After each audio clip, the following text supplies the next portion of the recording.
I don't have anything because I don't really grasp. Պարոն Աքչամ, Էրդողանական Թուրքիան բնականաբար բացառվում է, որ երբևէ կառերեսվի պատմական իրականությանը։ Ընդդիմադիր Էքրեմ Իմամօղլուի կուսակցությունը, որը եթե նույնիսկ հաղթի ընտրություններում, բնականաբար եւս չի անելու, դա եւս ազգայնական կուսակցությունն է։ Բայց ես հիշում եմ, մենք տեսել ենք հատկապես Հրանտ Դինքի սպանությունից հետո լծված Թաքսիմ հրապարակը։ Եվ դրանից հետո էլ Ստամբուլում տեղի էին ունենում հիշատակի արարողություններ, հանրահավաքներ։ Ինձ հետաքրքիր է, ուր են այդ մարդիկ, որ ժամանակին Թաքսիմ հրապարակում էին։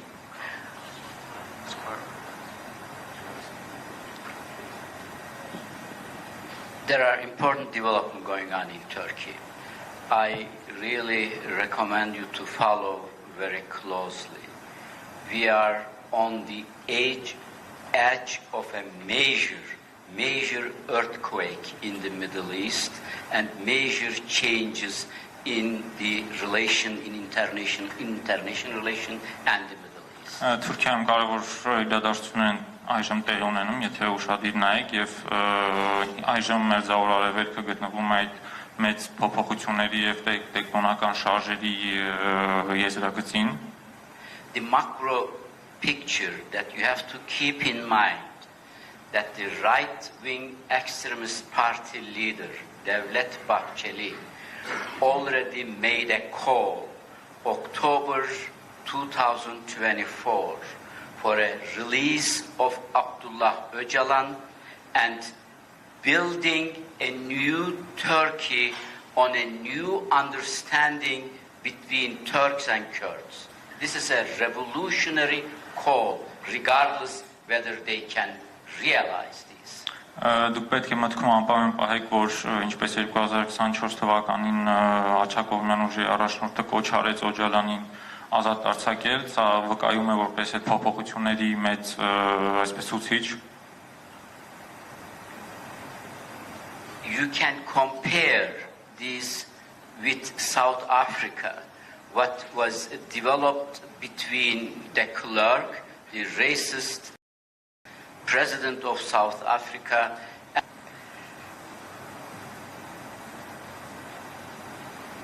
They also accepted, the opposition party and the governing party, that the Kurds are not equal with Turks, and they also promised the constitutional changes where a Turkish-Kurdish equality be established. Թե իշխանությունը թե ընդդիմությունը ընդունում են, որ թրքերը եւ քրդերը սահմանադրորեն այդ հավասարությունը պետք է հաստատվի։ The most important part, however, is that this development is not result of a domestic dynamic political development. It is pressured from Turkey from outside forces. Եվ պետք է նկատել, որ այս փոփոխությունները ոչ այնքան ներսից են, որքան դրսից, այսպես ասած, պարտադրված են Թուրքիային։ You all know Ottoman Turkish history. You may compare this with Tanzimat reform 1839. It was promised equality between Christian and Muslim, never realized. 1856 Islahat reform, they promised again equality, it was never realized. 1876 the constitution that they promised again. This is one of these big moments. And whether they will really this time establish a new state, a new nation state, within which different ethnic group as equal citizen is an open question today. Ինչպես Օսմանյան կայսրության ժամանակ Թանզիմաթի խոստումները եւ շարունակվող տարբեր ռեֆորմների ժամանակ տեղի խոստացված փոփոխությունները, սա նույնպես նմանատիպ հանգրվան է, որը որ շատ կարևոր է լինելու հետագա Թուրքիայի կյանքի համար։ In short term, even Imamoglu or other political groups or parties came to power, they want to recognize the Armenian genocide. This is almost definite. Վստահաբար, եթե Իմամօղլուն նույնիսկ իշխանության գա, վստահաբար դա հայոց հեղափոխությունը չի ճանաչվելու։ The foreign policy relevance, the foreign policy preferences in Turkey, it's a state policy. it cannot easily change by parties. Արտաքին քաղաքականության առաջնահերթությունները պետական քաղաքականություն են եւ դրանք կուսակցություններից չեն կախված. But this opening, the new process, observe the next weeks. They might release Abdullah Öcalan in 15 or 20 days, maybe next week. They may, just today, there was a conversation I listened on the news. They might put him on island with free, being able to talk with everyone. And so on. PKK is going to have their party platform in 1 week, then dissolve themselves. This will open in Turkey towards democratization. Democratization is our key concept for the recognition of Armenian genocide. The more democratic Turkey is, the more we are able to talk on Armenian genocide. Խոսելով փոփոխությունների մասին, օրինակ Օջալանի հետ կապված նա կարող է ինչ-որ հանգամանքներում, ինչ-որ պայմաններով ազատ արձակվել եւ նույնիսկ ազատության մեջ լինել, ուղղակի որոշ սահմանափակումներ, օրինակ ինչ-որ մի կղզում, ու այս կոչ եմ անում, որ դուք ուշադիր հետևեք այս փոփոխություններին, որովհետեւ ցեղասպանության ճանաչումը Թուրքիայի կողմից շատ հնարավոր է միայն, եթե դեմոկրատական process-ները ինչ-որ հանգրվանի հասնեն. Took so long, I'm so sorry. I have to add one more maybe idea here. With the assassination of Hrant Dink, before and after, I think we succeed. It's very bold statement, I know. We succeed to change general attitude in Turkey.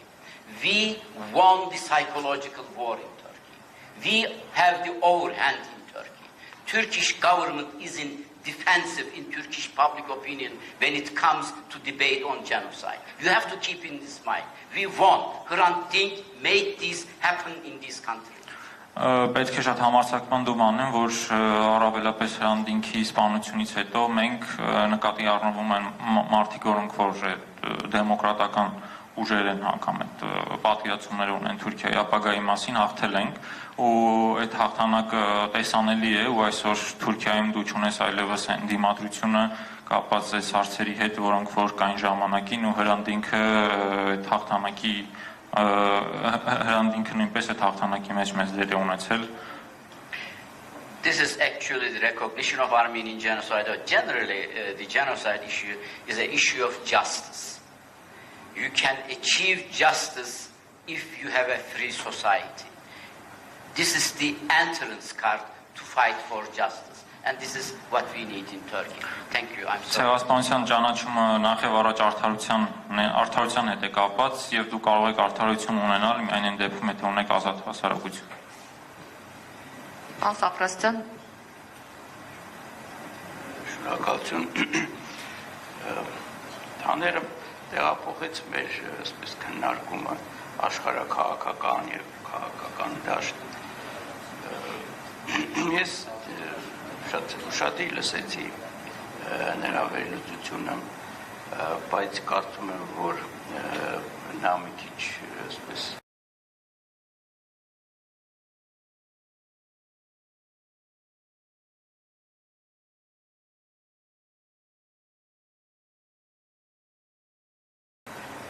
գերագնահատում է Թուրքիայի քաղաքական ուժերի հնարավորությունը իմաստավորելու եւ վերաիմաստավորելու իրականությունը։ Չեմ կարծում, որ թուրքական քաղաքական դաշտը ես տասնյակ տարիներ եւ ուսումնասիրել եմ եւ ստանոթ եմ որոշներին պատրաստ է ոչ հիմա, ոչ մոտակա տեսանելի ապագայում նոր աչքերով նայել եւ Թուրքիային եւ աշխարհին եւ մանավանդ հայկական ցեղասպանության խնդրին ուղղակի պատրաստ չի այդ հասարակությունը, այդ քաղաքական դաշտը եւ եթե դուք այսպես սովորական միջին թուրքին հարցնեք հայոց ցեղասպանության մասին, նա կպատասխանի այն, որ մենք լսում ենք պաշտոնական տեսակետից։ Այո, ճնշում է գործադրվում Թուրքիայի վրա, այո, Թուրքիան նոր հնարավորություններ է ստացել Մերձավոր Արևելքում,